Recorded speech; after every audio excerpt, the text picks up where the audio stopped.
시청자 여러분 안녕하십니까? 육아포커스 이보연입니다.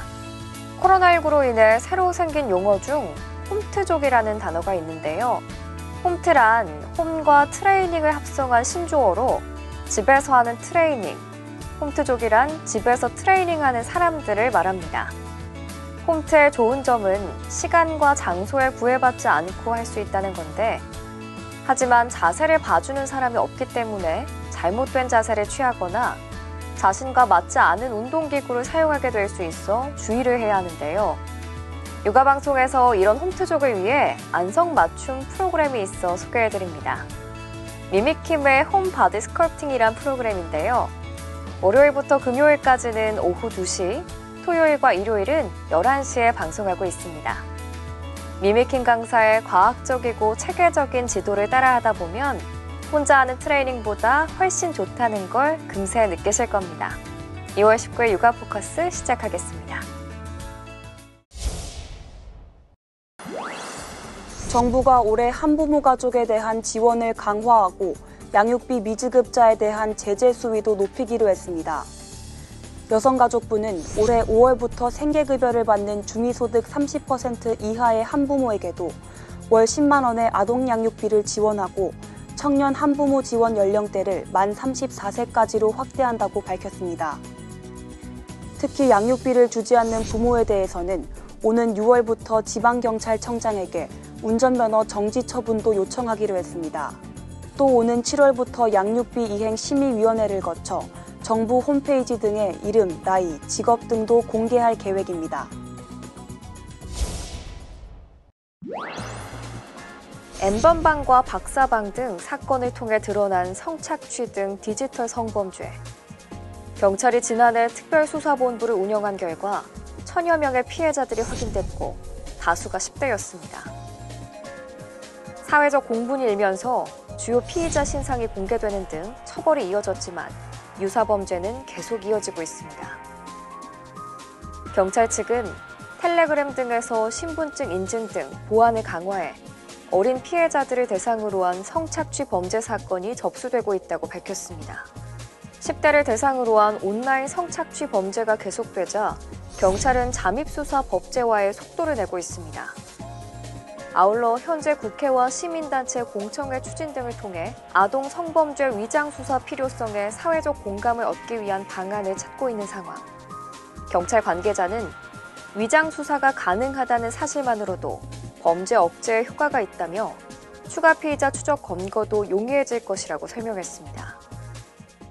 여러 가지 디지털 범죄처럼 익명성 뒤에 숨어 산다든가 등등 이런 이유로 전통의 기존의 수사 방법으로는 한계가 있다. 남전의 범죄자의 범행을 억제할 수 있다는 그런 계기가 마련되기 때문에 이런 디지털 범죄 수사와 그 예방에 있어서 상당한 그런 전환점은 마련할 수가 있는 거죠.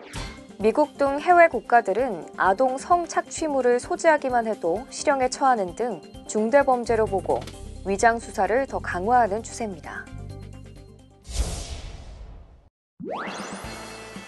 정부가 디지털 성범죄와 성희롱, 성폭력 대응을 강화하기 위해 전담부서를 만들기로 했습니다. 여성가족부는 올해 발표한 업무계획에서 디지털 성범죄 대책 등을 만들고 관계부처들의 이행 여부를 점검하는 권익침해방지과를 다음 달 신설한다고 밝혔습니다. 또 아동 청소년을 성적으로 유인하거나 착취하는 이른바 온라인 그루밍 행위에 대한 처벌 근거를 마련하기로 했습니다. 한편 올해 여성폭력 실태조사에선 처음으로 스토킹과 데이트 폭력 등도 대상에 포함시킬 계획입니다. 코로나 사태로 한국 사회 전반에 부정적인 정서가 만연했다는 온라인 조사 결과가 나왔습니다. 한국언론진흥재단은 성인 1000명을 대상으로 코로나19 이후 국민의 일상 변화를 조사한 결과 국민 정서가 코로나 블루를 넘어 분노 단계인 코로나 레드로 넘어가고 있다고 밝혔습니다. 코로나 이전과 비교해 응답자의 78%가 스트레스가 많아졌다고 답했고 불안과 분노가 커졌다는 응답도 60%를 넘었습니다. 실내외 활동은 여행과 공연 관람이 가장 많이 줄어든 반면 미디어 이용은 크게 늘었습니다. 코로나19 백신 접종을 앞두고 있는데요. 신학기부터 등교가 확대되는 만큼 초등학교 저학년 교사 등도 우선 접종 대상에 포함해야 한다는 지적이 나오고 있습니다. 국내에서 가장 먼저 코로나19 백신을 맞는 대상은 방역 최전선에 있는 의료진입니다. 코로나19 환자를 직접 치료하는 의료진부터 예방접종을 시작할 계획입니다. 국내 첫 접종임을 고려해서 중앙감염병 전문병원인 국립중앙의료원에 마련된 중앙예방접종센터에서 요양병원 입원자와 종사자 등에 대한 접종이 차례로 이어지고 2분기에는 65세 이상 등이 대상입니다. 그러나 초등학교 저학년 교사나 초등 돌봄 교실을 맡는 전담사 등은 후순위로 밀려 있습니다. 교육부는 당장 신학기부터 등교가 대폭 확대되는 점을 감안해 이들이 우선적으로 백신을 맞을 수 있도록 방역당국에 요청한 상태입니다. 보건교사라든가 학교에서 긴 시간 아이들을 돌봄 교실에 참여해서 아이들 돌보고 있는 교직원들이 교육 종사자 내에서도 좀 우선적으로 백신 접종을. 앞서 조희연 서울시 교육감에 이어 정치권에서도 교육 종사자가 우선 백신 접종 대상에 들어야 한다는 주장이 나오고 있습니다. 미국 질병통제예방센터의 경우 교사와 학교 관계자 등은 사회의 필수 인력으로 분류해 우선 접종 대상에 포함시킨 상황. 정부는 백신 수급 물량에 따라 논의를 거쳐 이들의 우선 접종 여부를 검토할 방침이지만 다른 우선순위 대상자들을 고려할 때 1학기 안에 가능할지는 미지수입니다. 코로나 장기화 여파에 자영업자는 물론 취약계층들은 더 힘겨운 삶을 이어가고 있습니다. 하루하루 생계를 이어가기도 버거운 이들이 많은데요. 일감을 찾아 나선 새벽 일용직 인력시장 현장의 모습입니다. 어두컴컴한 새벽, 4시가 지나자 일거리를 찾아 하나둘 인력사무소 앞에 모여듭니다. 영하의 날씨에도 새벽같이 나왔지만 일자리를 따내기는 쉽지 않습니다. 코로나 때문에 현장들도 새로운 사람들을 잘 안 받으려고 해요. 겨울이 되니까 끝나는 시점이잖아요. 중개 수수료를 빼면 건설 현장 일용직에게 떨어지는 일당은 12만 원 정도. 중소기계 설비업체에 일하던 조모 씨도 지난해 실업자 되기를 반복하다 인력시장을 찾았습니다. 올해하고 작년에 내가 보니까 그 수입만으로 살기가 좀 어렵더라고요. 그래서 여기 나와서 사는 거예요. 인력 모집이 마감되는 6시에 가까워질수록 초조함은 커갑니다. 오늘 그럼 뭐 어떻게 되는 거예요? 좀 일찍 와야 내일 나오는데 일 못 가는 날이 4일은 되지. 일용직 말고도 최근 인력시장에는 새로운 얼굴이 나타나기 시작했습니다. 사회적 거리두기 직격탄을 맞은 영세 자영업자입니다. 매일 60명가량이 찾는 이 인력사무소에는 본업을 제쳐두고 온 이들이 4-5명은 된다고 합니다. 관광버스 하다가 오신 분도 계시고 숙박업소 하시는 분들이 손님이 없어서 먹고 살기 바쁘니까 그래도 이거라도 나오셔서. 새벽부터 펼쳐진 일자리 경쟁의 승패는 금세 갈렸습니다. 이곳 골목을 가득 메웠던 사람들은 이제 각자 일할 곳으로 떠났습니다. 일감을 구하지 못한 이들은 무거운 발걸음을 돌렸습니다. 새학기를 준비하는 학생들로 북적였던 2월의 캠퍼스. 코로나19가 덮친 작년과 올해는 다릅니다. 신입생 설명회 등 행사를 안내하는 현수막 대신 출입을 막는 통제선만 남았습니다. 학생들끼리 미리 단톡방을 통해서 만나기도 하고 OT라든지 MT도 같이 준비하고 했는데 지금 그런 건 없고 비대면으로라도 선배랑 이렇게 교류하게끔 학생회에서 이렇게 해주고. 연세대는 1학기 전체를, 중앙대는 학기 첫 8주를 비대면 강의로 진행하기로 했습니다. 정상 수업을 기대하던 학생들 중 일부는 휴학을 결정했습니다. 대학생 4명 중 1명이 그렇게 답했다는 통계도 있습니다. 강의의 질적 하락과 취업난 속 진로 고민이 주된 이유였습니다. 다음 학기에도 비대면으로 결정이 거의 확실시 되면서 이제 휴학을 한다는 동기들이 많이 있는 것 같아요. 동영상은 올려주시는데 제대로 전달이 안 되는 경우나 필기가 안 보이는 경우도 덜어 있어가지고. 대학가 근처 원룸촌도 횡하기는 마찬가지. 2월까지 하면 아무리 못해도 반이 될 거야. 반은 저 비대면 하니까 안 오지. 대학가를 찾는 학생이 줄면서 원룸촌을 중심으로 세입자를 구하지 못해 고민하는 집주인들이 많습니다. 대학가에 침체된 분위기는 새학기 시작 후에도 당분간 이어질 전망입니다. 주택에서 주로 사용하는 가정용 액화석유가스, 일명 LPG가 폭발하는 사고가 최근 빈번하게 발생하고 있습니다. LPG 사고는 주로 겨울철에 집중적으로 발생하는 것으로 나타나 주의가 요구됩니다. 주택 밀집 지역 한가운데가 마치 폭격을 맞은 것처럼 폭삭 주저앉았습니다. 사고가 발생한 건 1일 오후 7시 15분쯤. 폭탄 터지는 대로 막 이랬어요. 집주인이 저녁 식사를 준비하기 위해 가스레인지 불을 켜는 순간 폭발이 일어난 겁니다.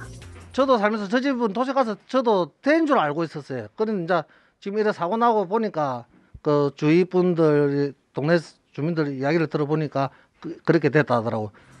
7명이 중경상을 입고 주택 5채가 파손된 사고는 옥상에 있는 LP 가스통에서 가스가 새다 가스레인지 불을 만나면서 폭발한 것으로 추정됩니다. 이튿날 경남 의령군의 한 단독주택에서도 유사한 LPG 폭발 사고가 발생해 2명이 중상을 입었습니다.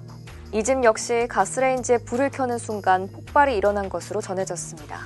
겨울철에는 난방 수요가 많은 데다 환기도 잘 이루어지지 않기 때문에 이런 폭발 사고가 빈번하게 발생합니다. 통계에 따르면 최근 5년간 전국에서 발생한 전체 LPG 사고의 30% 정도는 겨울철에 집중됐습니다. 또 도시가스에 비해 LPG 사고 건수가 3배 이상 많았습니다. 가스레인지 콕이나 중간 밸브 이런 걸 잘 잠그고 가스 누출 인지가 조금이라도 되면 환기를 먼저 하는 게 중요하다. 가스안전공사 측은 겨울철 가스 사용이 많은 만큼 주의가 필요하다고 당부했습니다.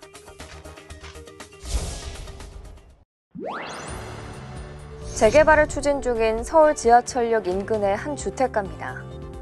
지난해부터 빌라 매매 문의가 늘더니 요즘은 매물을 구하는 것조차도 쉽지 않습니다. 아파트에 대한 규제가 계속되면서 대출 제한 등이 없는 주택가로 실수요자들이 꾸준히 몰린 데다 정부가 최근 역세권 고밀 개발을 적극 추진하겠다고 나서면서 투자 수요까지 겹친 탓입니다. 3월달에 여기 공공개발 그거 지정이 되면 물건이 나오고 안 돼도 나오고 그때까지는 꽉 찌고 있죠. 뭐 15개 통째로 있는 분도 있고. 이 때문에 지난해 10월부터 꾸준히 오르기 시작한 빌라 가격은 지난달 상승률이 0.41%까지 치고 올라왔습니다. 2009년 10월 0.67%를 기록한 이후 11년 3개월 만에 최대 상승폭입니다. 제곱미터당 평균 가격은 504만 4천 원. 제곱미터당 가격이 500만 원을 넘긴 건 역시 처음입니다. 수요가 많은 전용 59제곱미터의 경우 3억 원은 있어야 살 수 있다는 얘기입니다. 정부가 역세권 용적률을 대폭 강화하고 도심 정비 사업이라든가 공공개발 등에 힘을 실어줄 것으로 예상이 되면서 낡은 주거 지역의 빌라나 다세대 등에도 투자 수요가 늘어나고 있는 상황입니다. 새 집을 바라보고 헌 집을 노리는 투자 열기는 당분간 지속될 전망입니다.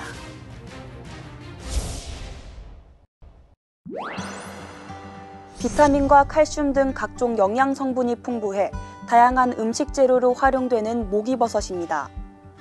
통상 건조품이 유통되는데 이 농장에서는 목이버섯을 활용해 뮤즐리와 피클을 생산하고 있습니다. 버섯을 물에 불려 세척하고 절단해 건조한 뮤즐리는 우유나 요구르트 등에 섞어 먹으면 한 끼 식사로 그만입니다. 버섯만 판매할 때는 사실 그렇게 많이 판매가 되지는 않았었는데 가공 제품이 나오면서 함께 매출이 올라가는 게 있었고요. 특히 가공 제품 같은 경우는 매출이 20% 정도 오르면서 참외의 본고장, 성주 참외를 믹서기에 갈아 만든 참외 구움 과자입니다.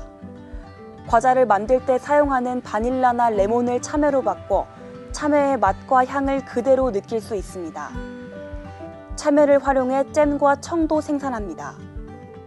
참외 구운 과자나 청이나 잼을 드셔보신 분들은 재구매율도 높고 또 맛도 좋다 하시고 해서 작년 대비 한 9% 정도가 매출이 저희는 올랐습니다.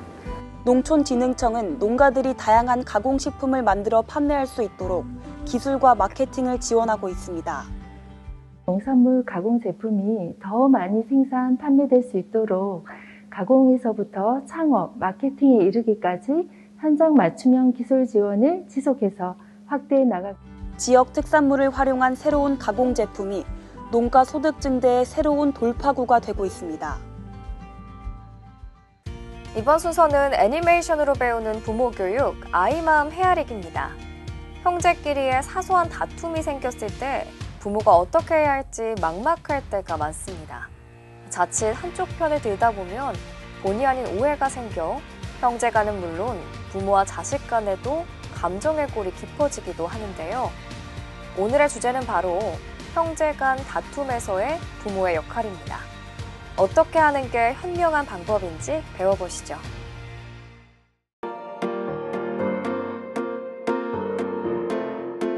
다툰 후 편들어주지 않는다고 서운해하는 아이들. 누구 편을 들어야 할까요?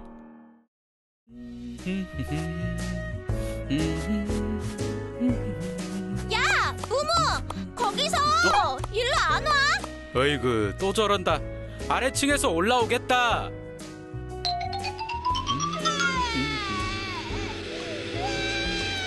아휴, 웬일로 사이좋게 잘 지내나 했더니 얘들아, 또 무슨 일이야? 아빠! 누나가 때렸어. 네가 먼저 내 거 맘대로 가져갔잖아. 봄이야, 그래도 네가 누난데. 잠깐만! 어? 잠깐 기다려봐. 찾았다. 짠! 아빠, 이거 머리에 써봐봐. 자. 어? 이게 뭐니? 응, 발명한 통이가 만들어준 거야. 아빠의 마음이 무무, 아니면 나. 어느 한쪽으로 기울어지면 뻥 하고 풍선이 터질 거야. 그래? 좋아. 하지만 풍선이 터질 일은 없을걸? 아빠는 너희 둘 다 똑같이 사랑하니까. 맨날 무무 편만 들면서 두고 봐야지. 자, 그럼 이제부터 시작!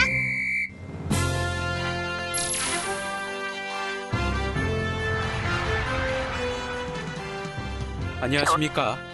절대 토론의 봄이 무무 아빠입니다. 서로 잘못이 없다고 하는 봄이와 무무. 과연 누구의 말이 맞는 것일까요? 자, 그럼 토론을 시작해 보도록 하겠습니다.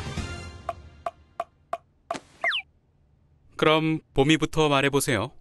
네, 조금 전 일이었습니다. 제가 종이컵으로 멋지게 탑을 쌓고 있었는데요.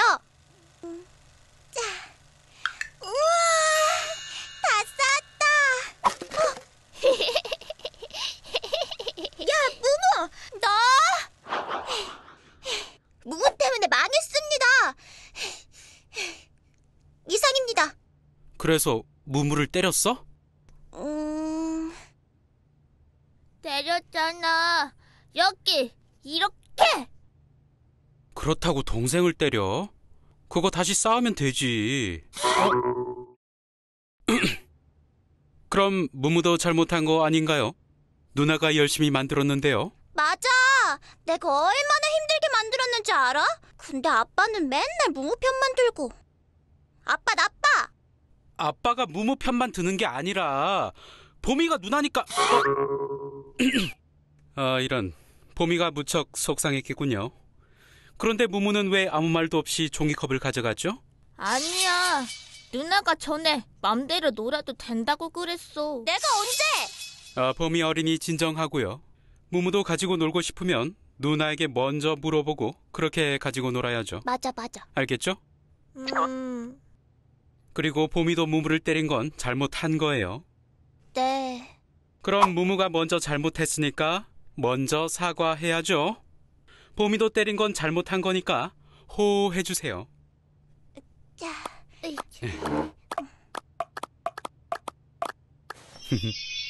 자. 미안해, 누나. 봄이도. 응. 안 터졌다. 봄이야, 아빠 이 정도면 잘했지? 조금? 풍선이 안 터졌는데? 그래도 엄청 커졌잖아. 터질 뻔했어. 알았어. 다음엔 하나도 안 커지게 할게. 진짜? 진짜. 그럼 약속. 그래, 약속. 근데 아빠, 누나 통이 형이랑도 약속했다? 둘이 결혼할 것 같아. 야! 너! 아빠, 누구도 일 안 와! 너 거기 앉아! 아이, 동생한테 또 저런다.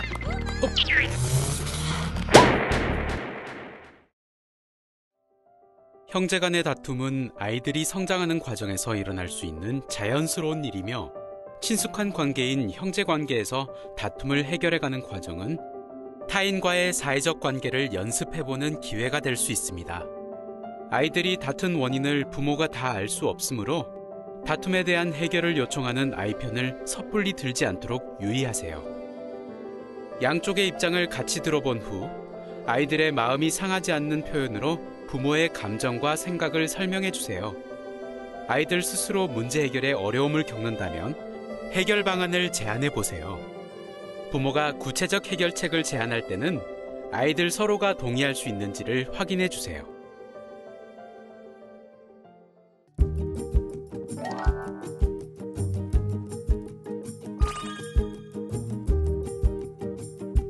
여성가족부에서 발표한 2020년 경력단절 여성 현황을 말씀드리겠습니다.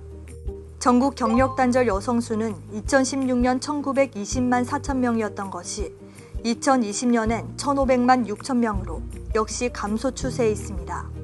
기혼 여성 중 비취업 여성 비중은 2014년부터 2019년까지 계속 감소하고 있고 취업자 비중은 증가하는 추세에 있습니다만 2020년에는 코로나19의 영향으로 비취업 여성 규모와 그 비중 모두 전년 대비 크게 증가한 것으로 나타났습니다.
보조 또는 주택개보수 지원하는 사업입니다. 그동안 수급가구 내 미혼 청년이 부모와 떨어져 거주해도 한가구로 인정되어 일괄 지급되었으나 올해부터는 부모에게 지급되는 주거급여와 별개로 따로 사는 청년들도 임차급여 지원이 가능해집니다. 오프닝에서도 잠시 예고해드린 대로 홈트족을 위한 최고의 프로그램 미미킴의 홈 바디 스컬프팅이 잠시 후 오후 2시에 시작됩니다. 아무런 운동기구 없이 편안한 복장으로 미미킴 강사의 지도를 따라해보세요. 며칠만 따라해도 이 프로그램의 마니아가 되실 겁니다. 저는 저녁 9시에 새로운 내용으로 다시 찾아뵙겠습니다. 고맙습니다.